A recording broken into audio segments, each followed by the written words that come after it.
हमें जब जनरल बाजवा से मुलाकात करवाई, कोई मेरा 2-3 दर्जन सहाफ़ी थे हम, और पाकिस्तान के वो तमाम सहाफ़ी थे जिन्हें लोग सुनते थे, जो मकबूल सहाफ़ी थे पाकिस्तान के या जो कामयाब सहाफ़ी थे, उन सबको बुलाया गया था। अखबारात के लोग भी थे।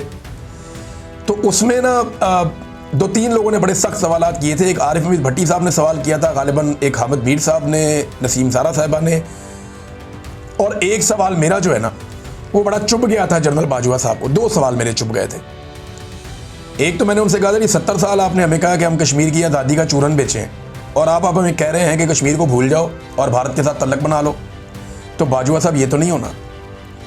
दूसरा, मैंने बाजवा साहब से पूछा था कि पाकिस्तान की जो फ़िज़ाई हदूद है, अगर उसको अमेरिका इस्तेमाल करता है ड्रोन्स के लिए या अफ़गानिस्तान के ऊपर अटैक के लिए, तो क्या पाकिस्तान रोकेगा? क्योंकि पाकिस्तान के वज़ीर-ए-आज़म ने एब्सोल्युटली नॉट कहा हुआ है।